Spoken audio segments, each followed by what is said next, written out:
Welcome into this week's edition of the Co-Lin Coaches Show. We're all about softball, baseball, and postseason stuff is on the horizon. Joining me first is our newly crowned second straight MACC championship head Lady Wolf softball coach, Meleah Howard. Coach, thanks for joining me. Super excited to be here. And Coach, obviously, we'll get some other formalities out of the way. We already talked about that second straight conference championship. Never won one in school history. Now you've won two in a row. But not only did you win two in a row, you set history as well, finishing 27-1. The first team ever to hit that mark. Had a lot of 26 and 2s, had a lot of 25s and 3s, including a couple of those out of your Lady Wolves. But what does it mean to be the first team ever to finish 27-1? It's just hard to put into words. You know, our conference is so tough, and to go 27-1 in our conference is unbelievable. And so proud of our girls. And you know, just it's a year to remember for sure. But it seems surreal because, like I said, our conference is so hard. And for our girls to go 27-1 in our conference like that says a lot about them. 27-1, and you had a lot of those games that really could have gone either way. You had a lot of close ones, had some extra inning wins, had some games where you were behind late and found some ways to win those as well, too. I think it's a mark of how good this team is and their will to win as well, too. They were able to find a way to win 27 out of 28 conference games. Absolutely. And you know, personally, you also hit 250 career wins here at Co-Lin with that first win against Hines. We'll talk about that one in a second. 565 in the career. You've had a few more since then as well, too. But what does that mean to be able to say you've hit 250 since you've been here at Co-Lin? Well, it just says a lot about the girls that come here. They believe in me. I believe in them. I have an incredible support staff. You know, couldn't do it without all those people. And just very humble and blessed and thankful for every opportunity. So, obviously, we might have buried the lead a little bit, but you've gone 6-0 since the last time we talked. You swept East Central 4-0, 8-4. You went on the road and got that sweep. A couple of games that felt a little bit, maybe even closer than what those score lines felt. It kind of felt like it took a little bit for the offense to get going, especially in Game 2. East Central battled throughout that one, took a lead. Your girls were able to battle back. You had an inning where you had back-to-back home runs, I think a 3-run and a solo. But what did it mean to be able to go over there, go on the road, a place where you've had games like that as well, too, a lot of up and down games. A couple of years ago, late into the night, Madison Moak has to hit a big ball for you. But what did it mean to be able to go over there and get that sweep? I just think those type of games are going to prepare us for postseason. You know, we've been in games where we've been extra innings. We've been in games where we've been ahead and we had to hold the lead. We've been in games where we've had to come from behind and to come back and get the lead. So I think all of those games are going to prepare us for postseason because, you know, we're seeing some of these teams for the third time now, and it's going to get a little interesting. And, you know, this group holds their composure really well, whether we're winning or whether we're losing. They never get too high. They never get too low. And that's something that I've always preached as a coach. Like, you can't be a roller coaster. You got to be steady until the end of the game, and then we can celebrate. Right. And then you look at the Hines games. You finished your home part of the season with a doubleheader. There's a little bit of a extended doubleheader because you couldn't play Game 2 till the next day because of weather. Both of these games, you win them 10-2, 8-3, but both of these games you were behind in them as well, too. Had a couple of 7-run innings that really propelled you to wins. A little bit of a stat nerd moment for me when I was writing these stories. I realized both of your 7-run innings, the scoring was started with a solo home run, and it was ended with a 2-run home run. That felt like a bit of an anomaly when I was writing. I said, I don't think I've seen that happen before either, but again, for the ladies to be able to go and find that momentum when they needed it the most and propel themselves to wins, it's got to feel good as a coach right then in those moments. Absolutely, and like I said, this group is different. They play for each other. You know, they understand my job is to have a good at bat to get to my next teammate and to find a way to move my teammate or to find a way to score my teammate. But they also know when this group gets going, they're going. You know, so when you see them put a couple hits together, we just keep it going, and it's contagious. So it's fun to watch. And then you wrapped up the year on the road at Mississippi Delta this past Sunday. Games were supposed to be played Saturday. Weather pushed those back. A little bit of a slow start in the first game. You only won it 2-0, but you were able to get that one. And then you turned around one game to 8-0 in 5 innings. Again, got to feel good. You know, you had that goal in mind of finishing 27-1. You accomplished it. You had to go on the road. You had to face maybe a little bit of adversity, especially in that first game. But it's good to know that you finished it out strong and are ready for postseason play. Yeah, and I think, you know, with the game being on a Sunday, it was supposed to be Saturday. We had already clinched conference champs, so these games meant something, but at the same time, we had already accomplished winning the championship. So I think we were a little bit distracted that day. But all in all, we still got the job done. We found a way, and that's all that matters. Shout out to your pitchers in that one. Emily Richard gets you a complete game win, had 10 strikeouts in 7 innings, finishes the regular season a perfect 18-0. I told you I don't know many pitchers who finished a conference season undefeated. She went 13-0 in conference play, didn't pitch against Coahoma. That's where you don't get the 14th win, but that's okay. And then, of course, Taylor comes out, pitches you 5 shutout innings as well, too, had a very strong outing as well. But now you turn your attention to something that we're getting a little bit familiar with here at Co-Lin. You're going to host one of the pods of the Region 23 tournament. Jones is getting that other host, and we know right now the 4 teams that are coming to us are going to be Northeast, Northwest, East Central, and Nuwamba will play that play-in game. You'll get the winner of that one. Northeast and Northwest will play each other. You know, I think on paper that region reads very hard, but you also feel like you like your odds, especially being at home, knowing it's a place that you've only dropped one game, and in that one game, that opponent needed everything to go their way for that win to happen. But you know, how are we feeling going in this one? How do you keep the ladies focused on those goals? Because you know we got to this point last year, we got to that championship, and you know we knew we were still going in the national tournament, but you want to win it all. You want to get that region championship, and then that propels you to success for the national tournament as well too. So how do you keep the girls focused going into this one? Well, I don't think focus is an issue anymore because, you know, when you're getting in that conference and it's a long stretch of 28 games, it is harder to keep focus. And kind of like I said with the Mississippi Delta game, I think we were definitely not focused that day. But they understand this is a new season. They understand we are hosting regionals, and that was what we wanted to do from the start of conference. And now that we've solidified that, we are at our house and we're playing on our field, and everybody's got to come to us. And, yeah, we're seeing everybody for the 3rd time. But our girls understand the importance of this regional, and they understand it's not going to be easy, and they have to bring it in. And we talk every day about it's time to lock in, time to lock in. So I think they understand. And I think the good news is only one of the teams that is coming here this weekend has played here this year already. So that kind of gives you a little bit of an advantage as well, too. 3 teams are coming in. They don't know much about Lady Wolves Field. The coaches know about it, but it's different from the coaches having that knowledge to the players having that knowledge as well, too. You know, and I think the message is simple, too. Win 3 games, go to a region championship, punch your ticket to nationals, and then you look forward to playing for that national championship, getting into that spot as well, too, getting back to where Lady Wolf softball is familiar being. That is the goal. They understand. I said, you win 3, you're going back to the national tournament. And that's what's on their mind, and they're focused and ready. So lots of exciting things happening for Co-Lin softball. Again, they finish out the season strong, 6-0. 27-1, second straight MACCC championship. Coach Howard got 250 wins with a win over Hines.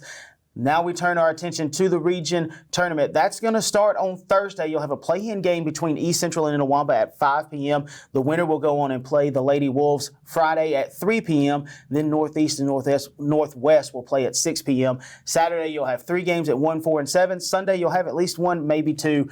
Winner goes to the region championship, punches their ticket to nationals as well, too. Stick with us through the break. We've got some baseball action coming up after this. The Wolves are in the postseason hunt as well, too. We'll find out if they're going to be in the play-in game or if they're going to be able to miss that and be straight into double elimination play as well, too, after this.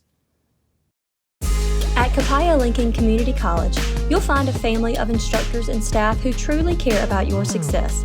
And not to mention a really fun college experience, too.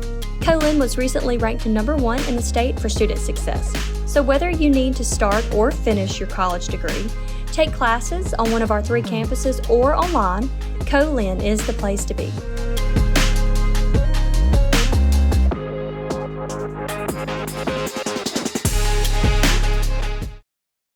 Welcome back in. Thanks for sticking with us through the break. And as promised, joining me now is our head baseball coach, Adam Chamblee. Coach, thanks for joining me. Yeah, glad to be here. And Coach, obviously, since the last time we've talked, the guys have finished out the regular season, and I think you would say that the guys have finished out very strong. You went 5-1, easily could have been 6-0, had a little hiccup in Game 2 against Hines. But your thoughts overall on how you've ended the season, and now you look forward to postseason play, and you're coming out on a really strong note right now. Yeah, you know, like you mentioned, or you hear all the time, you know, this is the time of year when you want to be playing your best baseball. You know, if you're playing it in February, then that's good too. But obviously now is the time to really kind of to hit that stride, and I'm glad that we are. You know, I'm just really proud of our guys, how we've just continued to battle and just continued to play the game and play hard and play the right way and just have you can tell, just have a little more about us. We just have I guess a stronger purpose and a way that we want to play the game, and our guys are doing that. And I think when you do that, then good things happen, and you can say that you deserve to win. And I think right now that's where we are, and I'm just super proud of them. Love the way we're playing. The competitive side of it has been awesome. They're competing their tails off, so it's really cool to see, and I know we'll continue to do that. Right, and we mentioned it. You go all the way back to this past Thursday. You went over to Hines. You split that one. You win game one really big, 11-1. You lose game two, 9-6. In game one, you just kind of really kept scoring. Had a really good outing from Cohen Weinhofer. I think he gave you 6 innings in that one. I think as a coach, yeah, you would have liked to have gotten 2. It was good to go on the road and get 1, finish out the road portion of the regular season with at least a split and not getting swept or anything like that. But your thoughts overall on how the guys performed in that one, and again, faced some adversity early in that game too. You were down 8-0 before you even scored a run, and the fact that you had made it an 8-6 ball game, they scored 1 late. Again, we've talked about it all year. The guys are gritty; they fight the whole time. But again, it's good to see it even in that situation. Yeah. I mean, that day, Hines is, you look at their record, it could say, well, you ought to sweep those guys, but that doesn't tell you the whole story. Hines is a program that's always good, a ton of tradition, and that it's a good team. They have talented players. They're not going to just show up and not play. So you still got to go and play hard, and they just beat us in the second game. They came out ready to play. They swung the bat really well. I didn't feel like there was a whole lot that we did bad. It was just a lot that they did really well. And sometimes that happens. But, once again, our guys continue to fight, and you're down 8-0 after the second inning, and the final ends up being 9-6. So, I mean, we've done that all year long. So, I mean, that says enough about our group. They just continue to play. And I mean, those are things we talk about. If, hey, we still got a strike, we still got an out, or just a strike, we still have a chance, and I think our guys have bought into that belief that if there's still a strike left on the board, then we still have a chance to win the game. So, we played hard all day, and they won the second one. So. And then the good news is that you did return home for your last 4. You honored your sophomores before the games against Delta. You were able to get a sweep there. You got a 10-8 Game 1 victory behind the strength of a couple of home runs from Lucas Harrington. He had a really good Game 1. Game 2, I think he was as solid as well, too. And you picked up the win in Game 2, 8-2. Game 1, you started Tanner Blackwell. He gave you a really quality start, 5 1/3. Unfortunately, couldn't get the win. Delta just kind of caught hot at the wrong time against Tanner. Unfortunately, were able to hit some balls where our guys weren't. Jennings Kimbrell bounced back. He only threw 30 pitches in that one, but I didn't have a strong outing against Hines. Came back, gave you 2 1/3, got the win there. An okay outing from Judson. You kind of split an outing for him. He had a really good start and then finished not as well. Couldn't get that last out. Unfortunately, Nash comes in, gets his 7th save, walked a guy, but then got the next guy out, and that really sealed that 10-8 game. And it kind of felt like a big momentum swing there for you because Delta had the 9th and 10th runs in that one in scoring position, able to close that one out. And then you look at Game 2, 8-2, really big game from pitching-wise from Cameron Patterson. He gave you a complete game. Evan Holofield had a solo home run in this one. Gavin Bledsoe had you a triple, and that led to a run as well, too. But I think the real secret to the sauce in this one was Cameron Patterson. 7 innings, 6 hits, 2 runs. They were both earned, 1 walk, 8 strikeouts. Just a really great day from all of your pitchers on the mound. Even though Game 1 was 10-8, I don't think it was anything your pitchers were doing wrong per se. I think they just caught fire during that game. Yeah, no, they did. I thought they played. Really well all day. They swung the bat really well. They made it tough on us. They were not easy outs by any means. So yeah, they did a really good job at the plate. But thankfully, we were able to, I guess, outscore them a little bit. So. Yeah, big time sweep. And then you finished out the regular season on this past Tuesday, hosting Meridian, a team that has been really red hot as of late. We're talking about a team who scored 25 against Hines just a couple of weeks ago, and you're thinking, man, this offense is heating up. They could be very deadly in the postseason. We know that firsthand from last year. It's a team who, I believe it was 11-1, 15-3 in a best-of-3 playoff last year. You sweep them, and you beat them 7-1 and 12-2. You only allow 3 runs in the entire entire day. And I think to end the regular season on a sweep and be just that dominating as a team shows how special this group is, and it's got to be a good feeling as the head coach. Yeah, no doubt. I mean, it's crazy how things can happen, and or how baseball is, I guess. You look back a year ago, and like you said, we make the playoffs, which was huge for us, and go on the road to Meridian and get beat pretty bad in 2 games, and then to handle business here at our place against the same school, obviously not the same team, but the same school, and once again another tradition-rich program. To be able to do that at our place, and once again, it being the end of the year and playing well at the right time, it was really good day overall. I mean, I felt like we controlled the day, for the most part. So it was really fun. Right. I think our guys had a blast yesterday. Yeah, and I think as a coach, you always talk about it's big to put up crooked numbers. You put up crooked numbers in 3 innings, including 3 of 4 that you played them across both games. But you look at game 1, you scored 1 in the first, 1 in the 6th. They scored 1 in the 7th, made it 2-1. I said during the stream yesterday, I kind of felt like we were playing with a razor thin kind of edge with what we could get away with. And then the 8th inning happened, and you exploded for 5 runs.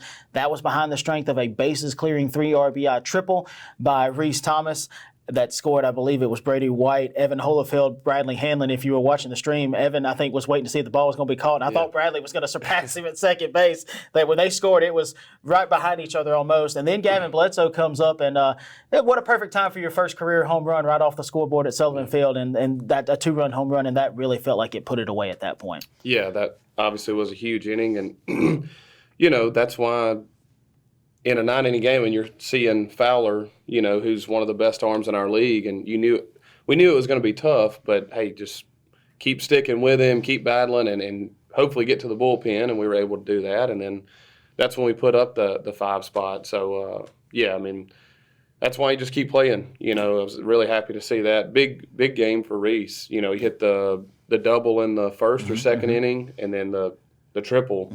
So. Big time day for him, some huge swings, which you got to have at some point to go and earn some runs. You got to get some guys on, and somebody's got to come up with the hit. So I was glad to see Reese do that. Him and Evan Holyfield were the 2 biggest bats for you. A combined 6 for 8, 3 hits apiece for them, 4 RBIs for Reese, 1 for Evan, and a very great pitching display of pitching from this one as well too. I talked to Coach Fleshton before the game. He told me, he said, "Yeah, I think we're gonna go with a little bit of an opener situation. We're gonna go 1 inning and just see what happens." And I don't know if Jennings heard us talking or what, but Jennings said, "Hang on, I'll handle this for you." He pitched 4 2/3, did really well on, I think, what you would consider short rest as well too. Gave up no runs, 5 hits, only 1 strikeout, but that was good enough to get the win. That was his 10th win. That ties him for leading in the MAC as far as wins go. Lucas Harrington came in, pitched really well, 2 1/3, gave up an earned run on 2 hits, 2 walks, 4 strikeouts. Nash Sturtevant came in, got the 8th save. He stayed tied for second with the 8th because of the closer in Pearl River getting a save later in the day, but gave you 2 innings, only gave up 1 hit, had 3 strikeouts. Again, just a masterful day on the mound in game 1. Yeah, I thought exactly like you said it. I thought we pitched it really well, and our players pretty much did exactly what we wanted them to do. In that situation, Jennings gives us a good start. Like you said, we knew it wasn't going to be long, or we were going to expect them to go 7 or 8 innings. But that's how, it's kind of like Plan A. It makes you look. It all worked out exactly how we wanted it to. Jennings does what he needed to do. Lucas comes in, pitches really well. Nash comes in, pitches really, and it's just great performances by all 3 of them. It makes your life really easy. It's like you kind of want to tell them, hey man, if we could always do this, it would be a lot less stressful, right. But easier said than done. But no, I mean, those guys, they did exactly what they were capable of, and that's why we struck out however many and only gave up 1 run in the game. So. It's fun to watch. Yeah. And then in game 2, you look at this one. You beat them 12-2, and that box score really doesn't portray what this game was, because they did score first, hit a couple of 2-out doubles to score a run, and you're thinking, okay, what's going to happen here? And the response was exactly what your team needed. You respond with 5 runs in the bottom of the first, a run in the bottom of the second. It's 6-1 before they can blink. Yes, they scored 1 in the top of the third and made it 6-2, but then you responded with a 6-run inning. That was highlighted by, I don't think you could have a better highlight than Lucas Harrington in his final game at Sullivan Field, in his final at bat, crushes a grand slam. I joked with Bryce Perry. I said, I think if the scoreboard doesn't go the way, that might get to Beauregard. He absolutely crushed the pitch. The guys were going nuts. I think it may be the first grand slam we've had all year. Yeah, I think so. Just a picture perfect ending to kind of end the regular season at Sullivan Field. And then you had a masterful job from Cohen Weinhofer on the mound. He gave you a complete game, 5 innings, 4 hits, 2 runs, both earned, 3 walks. 7 strikeouts, just a perfect outing in game 2 for everybody. Yeah, no, really good game. Once again, really fun to watch. I mean, like I said, those are the games as a coach that you just get to stand over there and watch the guys play really well and have a ton of fun, and you just kind of get to stand over there and clap and say, man, great job, keep doing it. But no, it was awesome to come out and take the second game too, because we do know how hard it is, how many times we've won the first game, and it's like, all right, we got to get ready again in 30 minutes, and they're not going to just lay down. Right. Like, everybody's going to continue to play, and it's not going to be easy, so to go out there and to get down early, but then come right back and say, hey, we have not settled. We scored 7 runs in the first game, but we have not settled. We're going to continue to play and go earn some things. So just a really, really good day for our program and for our team. So it was awesome. Right. And, so now you turn your attention to what you're playing for all year, postseason play. And, I think the good news is for the Wolves, you knew that if you won one, you stood a really good chance at getting that 6th seed. If you won one and some things happened around you that secured it for you, and you basically walked into game 2 knowing all those things had happened, you were playing with house money. I think when you saw what happened when the guys get to play a little bit free, and I think as a coach, that's got to be encouraging, and that's something you can walk forward to with now. Yes, there's pressure going into it, but now it's kind of like, hey, we know what the goal is. Go out, win a game, and let's have some fun. Let's play some baseball. You'll turn your attention to a team that unfortunately swept you, but they swept you at your place, and now you're going to go over to Decatur and play them, and that's Jones. You lost game 1, 8-3. You lost game 2, 7-3. The game 2 game, obviously that walk-off grand slam. You don't want to hash out old memories, but that game was much closer than what that scoreline says. So I think we know what the Bobcats are going to bring, but what are we expecting when we go over there and play at Decatur next Tuesday at 2 p.m.? A game that unfortunately we'll have to just carry the live stream from East Central. We won't be able to go over there and do anything, as softball has now had to move some stuff around. We'll let folks know about that here in just a moment. But what do we know about that bunch heading into that one? Talented team. Obviously finished 3rd in our conference, which if you do that, you're pretty dang good. So. We know that. Got some good arms, expecting to see. At this point, everybody's going to have their best ready, or everybody's got good ones, So just excited about the chance to play in the postseason, and hopefully, like you mentioned, going back to when we played them at their place, I think those games, both scores, from if I'm remembering right, both games were a lot closer than the final. Even the first game, I think, was a really good game until about the 6th or 7th inning, maybe. I like where we're at. I think that's going to be a really good baseball game, is what I anticipate. And we'll see where we come up on the scoreboard. But I expect it to be a super competitive, high energy Mississippi junior college playoff game, to where, hey man, both groups know what's on the line. They know what they're playing for.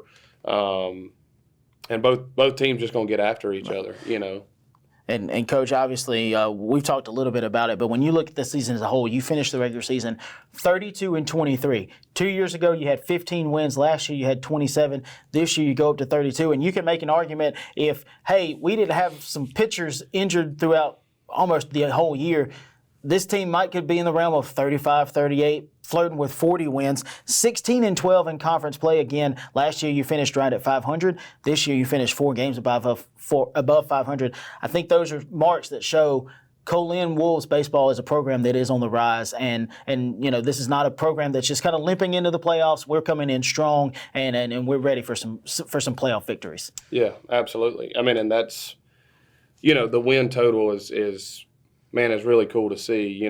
I guess kind of where we started and where we're headed. Which we obviously like where we're headed. We like the direction of the program, and but the next thing now is, hey, let's go win a playoff game. We made it last year and went 0-2. So now I guess that's kind of our next step is winning something, not just winning one. That is obviously not the goal, just to go win one game in this regional tournament. It's let's go play for a championship. Let's go win a regional. Let's go to the World Series. That is and always will be the ultimate goal. I mean, that's that's the only way to be. Right. So and that's what we're striving for and always going to. So we're super excited about it. And I think another mark as a coach that you've got to be happy with is the fact that you've done it with guys who at the start of the year, I don't think you were thinking you're going to have to depend on them as much. I don't think you were thinking Jennings Kimbrell's going to go 10-4 and he's going to be tied for the conference lead in wins.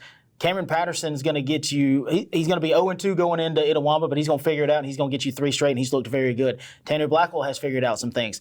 Cohen Weinhofer has gotten you 7 wins, and again, before we came on, I think that's top 10 in the conference as far as wins. Yeah. Nash Sturtevant has gotten you 8. I think we all knew what Nash was going to be, but 8 saves as a freshman, that's very talented, very good number, especially being second in the conference. You've done it with guys that have really started figuring things out, especially late here, and that's got to build a lot of confidence going into the postseason as well, too. Yeah, I think so. Talking about those guys and the pitching staff and some guys having to step up, it's really cool to see, and I appreciate their effort and being, kind of thrown in the fire a little bit. A lot of those guys, or I guess all of them, are freshmen. So it's and you say, I guess we say, hey, we didn't necessarily have, or what our plans were for them. Hey, some of them we thought maybe were bullpen guys, but then again, you also never know. Like those guys could have easily worked themselves into the rotation. Some of the guys that we felt like were our top end guys, if they're healthy and they're not having a great year, they could ease into the bullpen. So I mean, it's really it's like you always hear, hey, you never know when your number's going to be called. Stay ready, stay prepared.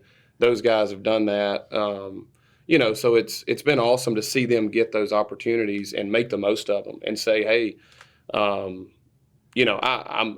a force too. I'm a guy that can get this done as well. So it just says a lot about them. It really does. I think as a coach, it creates one of those what we call good problems to have, especially going into next year. But lots of good things happening for Co-Lin baseball as they close out the season again. 5-1, split against Hines, 11-1 game 1 win, 9-6 game 2 loss. Sweep Delta 10-8, 8-2. Finish out the regular season sweeping Meridian 7-1, 12-2. Again, they'll turn their attention to postseason play. That won't happen until Tuesday, May 6th. They'll face off against the Bobcats of Jones at East Central in the first game of the Region 23 tournament over in Decatur. They'll play at least Tuesday and Wednesday. We hope we're playing much further than that as well, too, though. But just to let everybody know, we talked with Coach Howard and we told you the dates for the Region 23 tournament. That was originally going to start on Thursday with the play-in game. That game has been moved now to Saturday. Everything has been pushed back by 2 days because of some weather coming in through the area. So the Region 23 softball tournament here at Lady Wolves Field will begin on one game on Saturday with the play-in. Lady Wolves will then play that winner on Sunday. Everything else will be Sunday, Monday, Tuesday. We'll get you all that information out on our socials as we always do. I'm Kevin Kyzar, Sports Information Coordinator here at Co-Lin. Thanks for tuning in, and we'll talk to you next week.